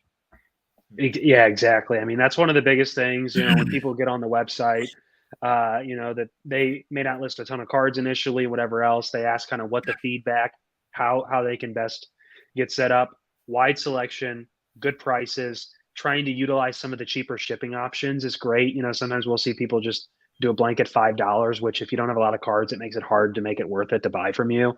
If you're going to take pictures, good pictures are important. And yeah, you'll really start to see that they're, it's honestly refreshing. You start to see that these little communities, people start to trust people within the community and they come back to the same place. And, that makes us feel good because not only are they coming back to BSC, but they're coming back to the sellers on our website. And that shows that they're doing a good job. And, occasionally I'll test it by from, sellers that we're getting a lot of sales and you start to see kind of why they do it. It is high quality shipping. It's fast turnaround. It's good, messaging that the item's been shipped and whatever else. And so, yeah, we definitely do see that return business, which helps us to know that we're doing a good job and that our sellers are high quality sellers. Excellent. Definitely. Well, Anthony, I'm running out of stuff. I mean, anything else, Anthony, from your side? No, I mean, really, the only other question I'd have is, do you have like a 5 to 10 year plan, like goal, vision for the company? Yeah, so ultimately, I would say that the biggest vision, for me personally, I'd love to get to the business to the point where it's self-sufficient, which will mean charging a couple percent fee at some point. And I would love to not ever have to sell the business. That's probably not what most people would say. Ultimately, you never know what opportunity presents itself, but I like to have control over what we're doing. I like to be able to sleep at night with all the decisions and not feel like I have to answer to anybody else. I trust my moral, compass on this stuff. And, I would like to do what some of the other sites I mentioned have done. I mean, if you look at reverb.com or TCG Player or StockX or, any of these marketplaces, chewy.com, whatever, Etsy, you can go down the line of all of these marketplaces. They've built these niche marketplaces and they've been able to offer users an experience that's unparalleled on sites like an eBay. And so I would really like BSC to kind of become a fixture of the industry where we can tailor it towards the average collector and get it to the point where it's self-sufficient. And, at that point, as long as it's paying its bills, I've got other stuff kind of with business things. And it's not going to be something where I've got to milk my customers or sell out for a quick buck. So that would be the goal, is to just get it big enough that we can continue to run it for a really long time. And, the word of mouth has been critical and we've more than exceeded our expectations up until this point. So I'm excited to see what comes going forward. Yeah, I'm excited to see what you guys are going to do too, man. Like what you have here is very impressive. And I mean, I'd be shocked just based off of your data alone if you're not going to have several people beat down your door to give you offers. But yeah, I mean, kudos. I mean, like more so than impressive product, impressive as a person. And thank you. Like that's something I can say definitely for you just in the last hour or so that we've been chatting is, you definitely seem like a real down to earth person. And like, it's wonderful to see that in the hobby. Well, thanks. Yeah, I really appreciate that. Yeah, we've had people knock on our door in the past, but like I said, it's been really, really important for us to keep kind of on the vision that me and my team had from the beginning. I mean, I have a group of friends that I built this with. We didn't outsource it, whether that be to a third party company or to a third world country to have, developers somewhere else building it. We ultimately thought if we were going to be the best at doing this, we needed to do it in house. We needed to build it ourselves the way that we wanted to. And so we've stayed dedicated to that. And ultimately we've done good enough up until this point where I don't see any reason why I'd have to go to anybody else at this time. So I hope that can continue long term. Like I said, if somebody comes forward and I know that they're genuine about wanting to help us get to the goal, and I think that they can help us get there quickly and stay there longer, then it's something we would always consider. But I'm lucky that that's not a position that we have to be in right now, and that I can keep doing this the way we've been doing it, because I think we've been able to make decisions we can sleep well with. Absolutely. You're doing great, man. I give you all the props in the world for the way that you run the company. Thank you. That says more than anything. Yep. Thank you very much. Yeah, the vision is awesome. I mean, the steps you're taking, you can see that you are, you know, you're crawling before you walk, before you jog, before you run, before you sprint. Yep. And I think in the long run, that's the the right approach. Because I think there would have probably been things that you could do that we that you've added over the last month that you could have probably said, man, we do this right from the get go, and probably would have been like, no, no, no, no, no, not yet. We have to. Yeah. You build the foundation like you're doing, right? You're building that foundation. You build it one brick at a time. You make that strong foundation, and then you add on from there, and great things happen. So, looking forward to being a part of this. Looking forward to helping this website, help the community, help the hobby, and everything. Continue to grow and stuff. Yeah. Go ahead. The biggest thing that I think, kind of as we wrap up here, that I would love to have from you, as well as the people in the comments, is ultimately our goal, like I said, is to create a site that offers a lot of value to the community, and it hopefully can become a mainstay for collectors, both all different roles. And so we really do love and appreciate feedback. There's been so many things that the community's been, vital. People have been early users, even late users, that have reached out with suggestions for how to improve, that we've been able to implement to make life easier. That's something that, once again, I take a lot of pride in, since we've got a small team and we've got some procedures in place to monitor that kind of stuff with our support. Like I said, everything is in house. I mean, we're not outsourcing development, we're not outsourcing support. It's our team. And so that information gets to me always. And so feedback is crucial, and don't ever feel bad as if, we'll take it insulting. There may be reasons we're doing things that you may not understand, and I'm happy to say those things, and maybe that gives you another idea for us. But we're really, really open to it. We never want to, snub our nose at anybody. I mean, at the end of the day, like I said, if we're not doing a good job, it's not going to be a successful business. So ultimately, we answer the community on this stuff, and we're going to just take their suggestions and best put our resources together to build the site out as quickly as we can in the right direction. So if you've got any ideas or anything that seems inconvenient or frustrating about the site, we love the positive feedback, but we love the negative feedback more, because it gives us stuff to work on. Yeah. Very well said. Yeah. I don't know if we have any more final words after that. I mean, like I said, thank you so much for giving up your time, taking away time from your family to go ahead and sit here and talk to us, about your website and about the hobby. It is much appreciated. If either Anthony and I could ever help you in any way, please, feel free to reach out to us. Whether it's like, hey, guys, there's a feature, we're looking for a test group or so on and so forth, we can help you out anyway. Please, let us know. We're more than willing to go ahead and help out in any way we can. Like I said, you've been gracious enough to give us of your time, and we know you can't get that back, and we appreciate you giving it up. So thank you very, very much for being on with us tonight. Yeah, no, definitely thankful to be here. Yep. Anthony, closing words? No, guys, I just genuinely appreciate everyone's interaction tonight, all the questions that you guys have had for Connor. It helps Michael and I, our jobs a lot easier. Again, make sure you guys check out his website. We do have it in the pinned chat there. If you guys are watching this on replay, it'll be down in the comment section, or excuse me, not the comment section, but the description of this video. Again, it is buysportscards.com. next week, guys, we will be on my channel. It's Picksburgh for anyone who's new. We do have Tyler Huth coming on from G&T Sports Cards Plus. It's a local card shop here in Pittsburgh. And they're also starting up a grading company called GTG Grading as well. So it'll be interesting to have him on to kind of pick his brain, and get his perspective as another hobby entrepreneur. Yeah. Awesome. Well, yeah, thank you guys. I really do appreciate being on here.